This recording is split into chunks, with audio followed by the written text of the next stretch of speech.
Our mission is to get 1 million women to commit to making 1 million of their very own dollars. And our goal is to become the world's largest resource for those women and to provide excellent education and to teach them how to connect with the right people and ultimately to teach them how to execute a plan that's going to sustain them on their very own.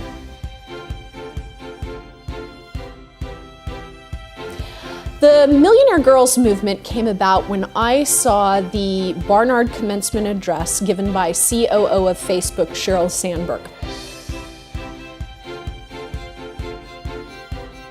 As we sit here looking at this magnificent blue-robed class, we have to admit something that's sad but true. Men run the world. Of 190 heads of states, 9 are women. Of all the parliaments around the world, 13% of those seats are held by women. Corporate America, top jobs, 15% are women, numbers which have not moved at all in the past 9 years. 9 years.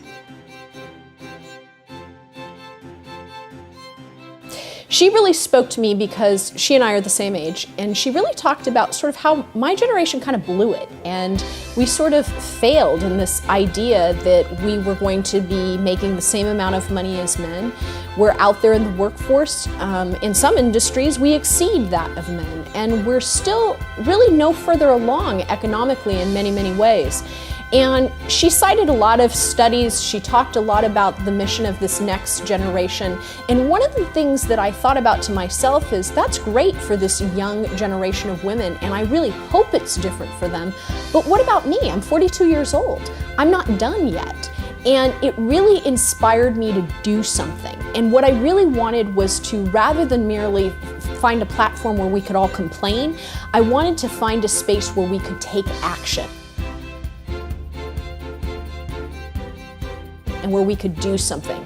And so very rapidly, within 20 days, we had our website up. We were reaching out to powerful women to offer their stories and to share with other women and really just find a space where we could connect and we could solve the problem. I'm no longer interested in restating the problem. I want to put women in action to take responsibility to commit to making their own money. And that's how it got started.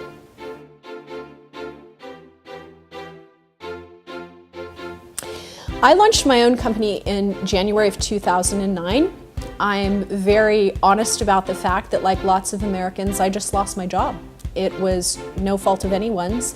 I was working as a private contractor for a very small company, but I was earning a lot of money and I really loved what I was doing. And truly, in the course of a 2-minute conversation, I was told that there were no more contracts. And as of immediately in that moment, my job was over. Keep in mind, as a private contractor, you don't have a salary. There is no severance package. And this was truly the worst economic climate of my lifetime. I mean, that particular month was horrendous. And I had to really think critically about what I was going to do about this. I'm not sure I could have gotten a job at a, Target, for goodness sakes. There were no jobs to be had. Hello and welcome. I'm Colleen McEdwards at CNN Center. You are watching World Business Today. Well, it is the worst jobless rate in a generation. U.S. unemployment now running at 10.2%. And unlike a lot of people, I'm a single mom with 2 kids, and I'm also taking care of my mother. I had no family support, not just in terms of being married, but even my own family. I am the provider. And so I really had to make a decision that I was going to drink my own Kool-Aid, that I was going to do all of the things I had been teaching other people to do all around the country to generate revenue. And really, I just took that set of skills and I got very serious about the fact that I was going to have to wake up every day of my life and create $1 out of thin air.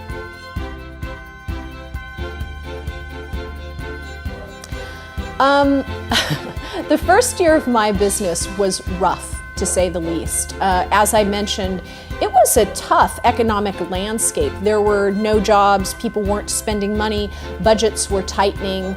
I nearly lost my home. I'm not afraid to tell anyone that. I was moving towards foreclosure, like a lot of people. I was struggling to figure out how I was going to get a loan modification, save my home, make enough money, generate enough revenue. the pressure of being a single mother and wanting to be a good mother and provide for my children, not just financially, but emotionally, was enormous. And so the stakes were as high as they get. I remember very seriously driving in my car and thinking, we're going to lose our house, and I don't really know where I'm going to go. And I don't know that I can rent another place because, quite honestly, I haven't been paying my mortgage. It was tough. It was tough emotionally. It was tough financially, it was tough practically and logistically speaking. But I think that what it did for me is once I learned that I could create my own opportunity in that particular economic climate, then I can do it anytime, anywhere, regardless of the situation. And what it really taught me was I was the thing that got to determine my success. That the economic climate of which I have no control over, and the circumstances that we were all living in, which I had no control over, I could do nothing about. But I could shape how I was going to behave in that environment and what I was going to do. And that's exactly what I did.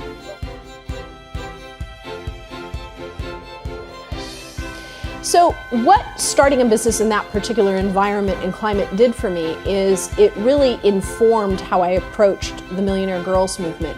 Because what I started thinking about was I was raised by a single mother, I'm a single mother, and there's this struggle that women have. And I was thinking about the particular struggles that my clients were having. These were executives, these were attorneys, private wealth managers who were earning a decent living, but still weren't earning their worth. They were still earning less than some of the men in their offices.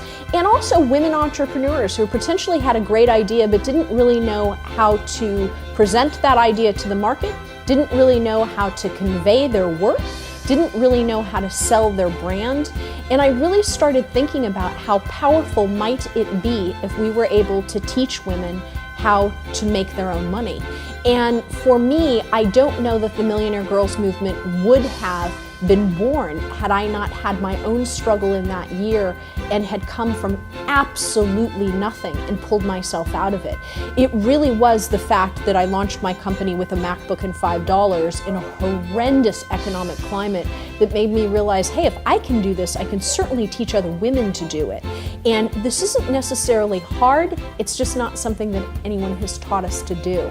So I would say without question, launching my own business in that particular economic climate really informed the Millionaire Girls movement. And I would argue that the movement would have never occurred had I been in a different position, had I held my job, had I kept my job, and not been in the dire situation of needing to go out into the world and create a dollar out of thin air every day.